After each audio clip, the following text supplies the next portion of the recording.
안녕하십니까. 오늘도 혼과 영의 구원, 혼의 구원이란 무엇인가, 또 홀리고스트란 무엇인가에 대한 여러가지로 종합적으로 또 강의하도록 하겠습니다. 오늘은 5번째 강의입니다. 다시 한번 말씀드리지만은 홀리고스트에 대한 그 강의를 먼저 들으시고 나서 이 강의를 듣는 것이 매우 좋을 줄 압니다. 그래야지 이해하기가 쉽습니다. 지난번에도 말씀드렸지만은 예수님께서 자기 자신의 영을 첨가하시고 그분께서 숨을 포기하셨다 그랬잖아요. 다시 말하면 예수 그리스도의 영을 뭡니까? 소생시키는 이거다 말이에요. 자기 소생시키는 영으로 만들어지신 그 영을 첨거하는 겁니다. 그래서 소생시키는 영을 첨거해야지만이 나중에 우리의 영을 회복시키죠. 소생시키죠. 우리가 구원받을 때 소생시키죠. 근데 주님께서는 소생시키는 영을 첨거를 해야만이 바로 우리가 그 첨거된 영이 결국 우리한테 나중에 다 정상적으로 회복되는 거죠. 하나님과 관계가 연결된다 이 말입니다. 지난번에 말씀드렸지만 숨을 포기했다는 말이 뭡니까? 주님께서는 어쩔 수 없이 죽은 게 아닙니다. 어쩔 수 없이 숨을 거두는 게 아닙니다. 할 수 없이 주님의 능력이 없어서 죽은 겁니까? 당장이라도 십자가에서 내려와서 칼로 그냥 천사들을 시켜갖고 다 죽여버릴 수 있는 그런 분인데, 그분이 하나님인데 왜 어쩔 수 없이 죽습니까? 그건 그분께서 자원해서 우리를 대신해서 죽으신 겁니다. 다시 말하자면 창세기 22장에 있는 것처럼 그분이 자신을 희생물로 마련했단 말입니다. 자신을 희생물로 마련하신 거예요. 자기 자신이 자기 자신의 희생물로 마련하셨단 말입니다. 그래서 갈라디아서 2장 20절도 뭐라고 했습니까? 자신을 주셨느니라고 그래요. 자신을 주신 거예요. 주님께서는 자기 자신을 주신 거예요. 뭐 능력이 없어서 어쩔 수 없이 뭐 하기 싫은데 할 수 없이 그런 게 아니에요. 그러니까 이 숨을 포기했다는 말이 그 말이에요. 자기 자신의 숨을 포기라는 거예요. 그 숨을 포기하셔야지만이 본인이 포기하시는 거라니까. 거두는 게 아니에요. 그냥 어쩔 수 없이 그냥 죽고 그냥 뭐 할 수 없이 그냥 피가 다 떨어지고 그냥 물이 다 빠지니까 그냥 할 수 없이 그냥 안 죽고 싶어도 어쩔 수 없이 죽었다. 그런 개념이 아니단 말이에요. 잘 알아주셔야 돼요. 그 숨을 하셔야지만이 요한복음 20장 22절에 있는 것처럼 홀리고스트를 받으라. 이렇게 말씀하는 거예요. 왜? 홀리고스트가 자신 건데 자기 자신 거예요. 그 자신의 홀리고스트를 우리에게 주시는 거예요. 주님께서 받으라 이 말은 뭐냐면 주겠다는 뜻 아닙니까? 그럼 우리가 받아야죠. 그 받아야지만이 결국 우리가 생명 있는, 정말로 능력 있는 삶, 진정한 그리스도인의 삶, 정말로 파워풀한 삶, 나의 힘으로가 아니라 주님의 힘으로, 나의 믿음으로가 아니라 주님의 믿음으로, 주님께서 주신 믿음으로, 만든 믿음이 아니라 만들어진 믿음으로 살 수가 있는 거예요. 내 힘으로 사는 게 아니에요. 내 힘으로 사는 것은 세상 사람들이 하는 거예요. 종교인들이 하는 거예요. 내 힘으로 하는 것은 하나님이 인정하지 않습니다. 성경 번역도 내 힘으로 하는 것은 하나님이 인정하지 않습니다. 목회도 내 힘으로 하는 것은 하나님이 인정하지 않습니다.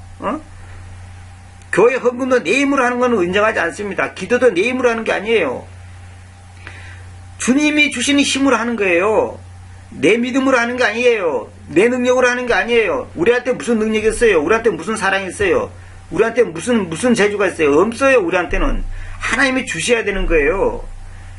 만든 믿음이 아니라 만들어진 믿음이라니까요. 내 믿음이 아니라 아들의 믿음이라니까요. 예수님의 믿음이에요. 그분의 믿음이에요. 하나님 안에 있는 믿음이에요. 말씀 안에 있는 믿음이에요. 하나님 안에 있는 믿음입니다. 그 믿음이 나한테 와야 되는 거예요. 그 믿음을 갖는다는 것이 뭡니까? 홀리고스트가 역사를 하셔야 되는 거예요. 그러니까 주님이 홀리고스트가 역사하기 위해서는 먼저 숨을 포기해야 돼요. 우리도 마찬가지예요. 누구든지 나를 따르거든 자신을 부인하고 자기 십자가를 지고 따라오라고 그랬죠. 그게 뭔지 압니까? 네 숨을 포기해라. 네 재주, 네 능력, 네 잘난 거 그거 다 포기해라는 거예요. 나 자신을 먼저 부인을 해야 돼요. 부인이라고 하면 뭡니까? 나는 아무것도 아니다. 내 힘으로는 안 된다. 나 힘으로는 살 수 없다. 내 재주로 살지 않겠다. 내 잔머리 굴리지 않겠다 이 말입니다. 내가 삶의 주인이 되지 않겠다 이 말입니다. 예수 그리스도가 내 삶의 주인이지 내가 주인이 안 된다 이 말입니다. 내가 주인 노릇을 하지 않겠다 이 말 아닙니까? 그렇게 하셔야 되는 거예요. 주님께서 가신 길을 우리가 걸어가는 거예요. 주님이 숨을 포기했다는 것은 뭡니까? 자기가 갖고 있는 모든 권리를 포기하는 거예요. 우리도 우리가 갖고 있는 모든 가능성을 포기를 해야 돼요. 응? 내가 머리 쓰고 내가 무엇을 해야겠다, 내가 교회를 세우겠다, 내가 성길을 번역하겠다, 내가 목회를 하겠다, 내가 뭐 어쩌겠다, 나는 영어 실력이 좋으니까, 나는 똑똑하니까, 나는 돈이 많으니까, 나는 박사니까, 나는 교수니까, 나는 뭐하니까 하겠다. 웃기는 소리 하지 마세요. 절대로 그런 거 아닙니다. 그러니까 무슨 말이냐면, 제가 여러 사람한테 그런 말을 했는데, 하나님이 하게 하셨느냐 내가 하느냐 이겁니다. 내가 하는 것은 하나님이 인정 안 합니다. 대도 인정 안 합니다. 하나님이 하게 하신 것만 인정합니다. 그걸 아셔야 돼요.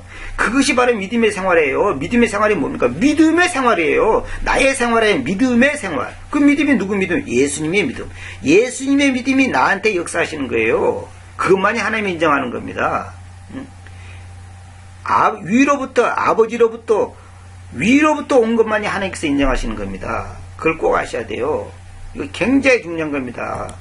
부탁하나이다, 맡기나이다, 의탁하나이다 그런 게 아니에요. 응? 그런 게 아니에요. 청거라는 게 자기 자신의 영을 청거라는 거예요. 당당하게 청거를 하는 거예요. 응? 우리도 그렇게 할 수 있어야 돼요.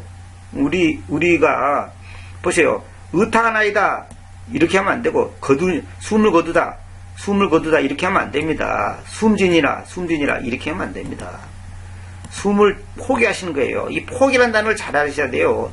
포기라는 단어가 왜 진짜 이거 포기라고 번역해야 되는가를 내가 얼마든지 성경 찾아서 증명할 수 있어요. 이 시간 다 그까지는 너무 복잡해서 내가 안 해서 그렇지. 자, 전도서 8장 8절 봅시다. 그 영을 간직하려고 그 영 위로 능력을 가지고 있는 사람은 없으며, 이건 뭐냐? 그 영을 내 마음대로 간직하려고 그 영 위로 능력을 가지고 있는 사람이 없어요. 내가 내 영을 가지고 싶다, 갖고 말고 싶다 말고 하는 그런 능력이 우리한테는 없다는 거예요. 또한 그는 죽음의 날 안에서는 능력을 가지고 있지도 못한다. 무슨 말이냐면 내가 언제 죽을 건지 살 것인지 이거 자기가 어떤 능력을 갖고 있습니까?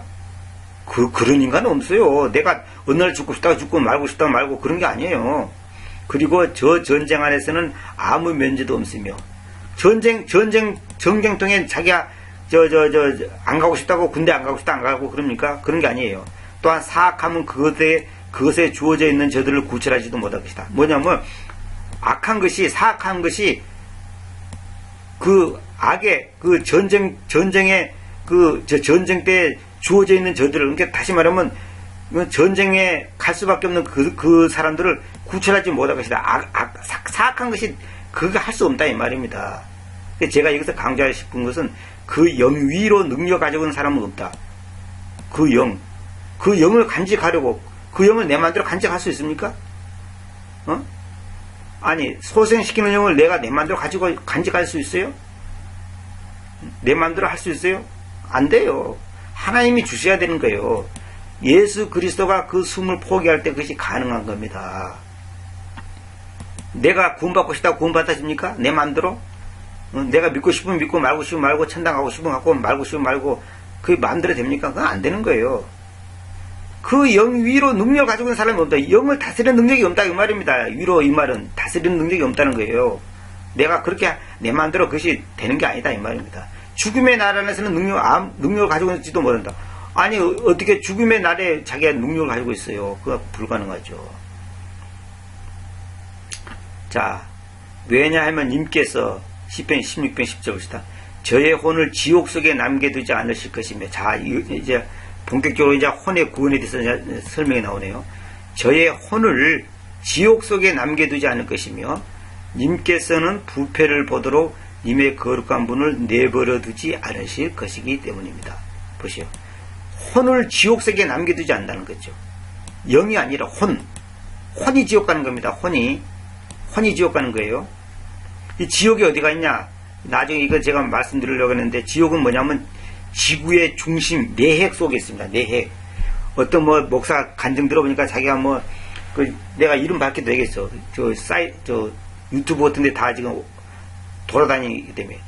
옛날에 중국교회 당회장이 지냈던 신성용 목사 간증하기를, 하나님께서 8일 동안 꿈을 꾸게 해가지고 천당과 지옥을 보여줬는데 자기가 확실한 것은 지옥을 봤더니 지옥은 지구 밖에 있더라. 우주 속에 어딘가에 지옥이 지구 밖에 있는 걸 봤다. 이렇게 했는데 제가 웃어버렸습니다. 그 사람이 성경을 몰라서 한참 오는 거죠.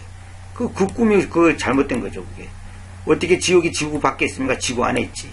응? 말 그대로 지옥이에요. 땅 속에 있는 감옥이에요. 응? 이건 별도로 내가 나중에 얘기해야 됩니다.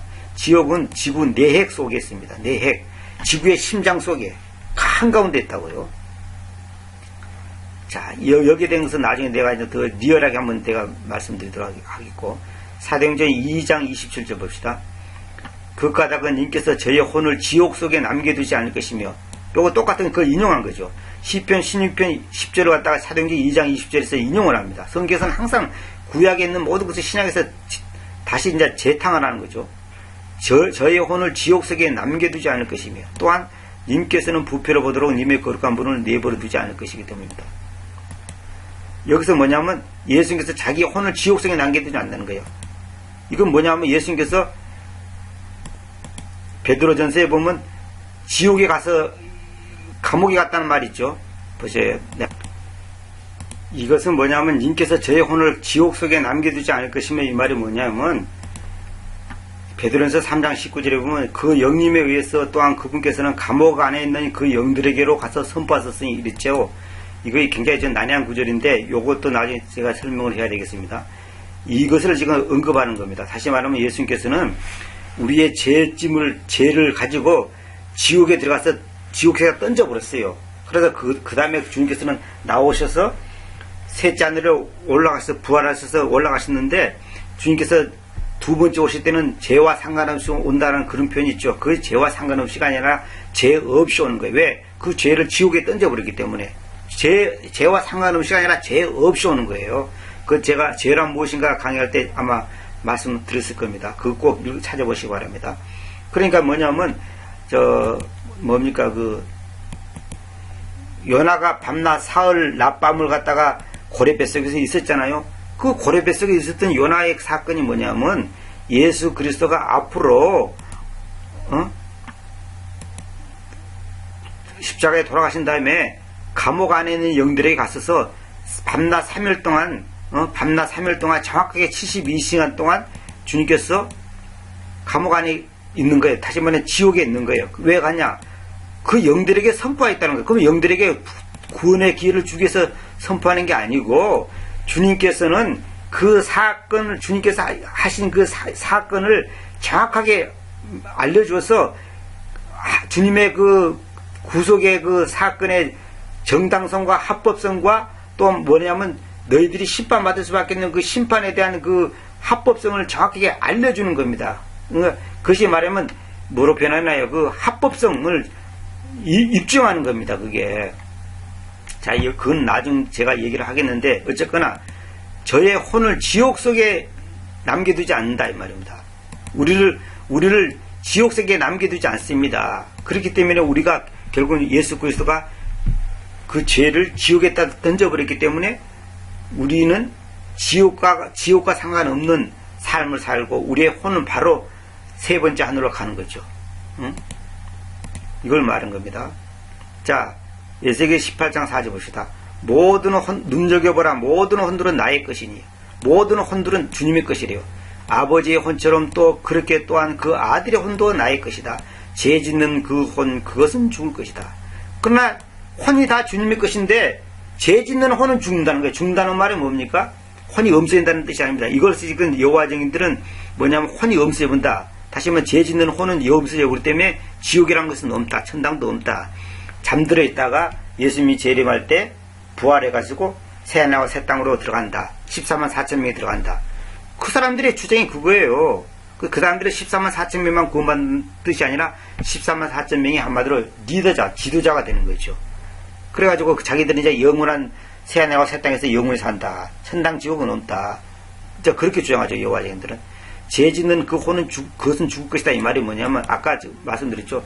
예수 그리스도는 소생시키는 영으로 왔단 말입니다. 죽는다는 것은 뭡니까? 하나님의 영과 내 영이 끊어지는 거예요. 단절. 교통 단절입니다. 완전히. 그게 죽는다는 거예요. 다시 말하면 하나님과의 관계가 끊어져 버리는 끌어내버린 거. 그 지옥이죠. 응? 지옥 간다 이 말입니다. 죽을 것이다 이 말이 지옥 간다는 뜻이지 없어져 버린다 그런 뜻이 아니에요. 혼이 없어져 버리는 게 아니에요. 자, 이것도 이제 또 난해한 구절 안 했죠. 누가 위쪽으로 가는 사람의 영과 지구로의 아래쪽으로 가는 짐승의 영을 아는가? 우리는 보통 짐승은 혼이 있고 영은 없다 그래 알지 않아요. 근데 그렇지 않아요. 저 시편 74편 19절에 보면 짐승이 혼이라는 단어가 또 나옵니다. 짐승이 혼도 있고 영도 있습니다. 이게 참 놀라운 거죠. 혼이란 것이 뭐냐면 지정의, 느끼고 말하고 생각하고 판단하는 이걸 전부 다 혼의 기능이에요. 지정의. 이걸 봐 혼의 기능인데 짐승도 그런 게 있어요. 느끼고 다 자기들끼리 소통있고 자기들이 소리 지르고 다 하잖아요. 근데 짐승은 지옥이라는 것이 없습니다. 짐승은 결국 뭐냐면 이 짐승의 혼은 결국은 사멸하는 겁니다. 이건 우리하고 좀 다릅니다. 그 다음에 짐승도 영이 있어요. 짐승의 영을 아는가 해서 어떤 이 짐승의 영이 마귀를 가리키지 않는가 그런데 그게 아니고 여기서 보세요. 사람의 영 나오죠. 그 다음에 짐승의 영 나오죠. 이건 뭐냐면 위쪽으로 가는 사람의 영이 이 말은 뭐냐면 주님께서 아까 뭐라고 했어요? 자신의 영을 청구한다 그랬잖아요. 청구. 저의 영을 청구합니다 그랬잖아요. 청구를 하는 거예요. 위로 가는 거예요. 이건 뭐냐면 결국은 우리의 영이 나중에 주님으로 하나님께 회수되는 거예요. 회수되는 거. 이게 영의 기능이 뭐냐면 안테나와 같은 역할을 한단 말입니다. 그 역할이 기능이 다 끝나면 이제 회수되는 거예요. 하나님께서 도로 가지고 가는 거예요. 여기에 대해서 자세히 얘기하면 저 끝이 없습니다만은 이 정도로 알고 또 그 다음에 전도서 12장 7절에 보면 그때 그 흙가루는 그것이 있었던 바 그 땅으로 되돌이킬 것이며 그 영은 그것을 주셨던 하나님께로 되돌릴 것이다. 그렇죠. 흙가루는 우리가 죽으면 벌써 이제 땅으로 돌아가죠. 그 지구 원래 있던 땅으로 가고 그 영은 주님께서 주셨는데 그 영은 하나님께로 되돌릴 것이다. 영이 하나님께 회수된다 이 말입니다. 이거 참 어려운 말이죠. 영을 청구한다는 그 주님의 말 뜻을 잘 새겨보세요. 그 다음에 오늘은 시간이 많이 갔으니까 이 정도는 하고 다음에 계속 이어서 제가 말씀드리도록 하겠습니다. 전도서 12장 7절 이 부분은 다음에 제가 말씀드리도록 하겠습니다. 여기서 이 짐승의 영에 대해서 여기 제가 성경구절 뽑아놨죠. 여러분들이 꼭 한번 찾아서 한번 자세히 한번 보시기 바랍니다. 짐승도 혼이 있어요. 시편 74편 19절 보면 짐승의 혼이라는 단어가 나옵니다.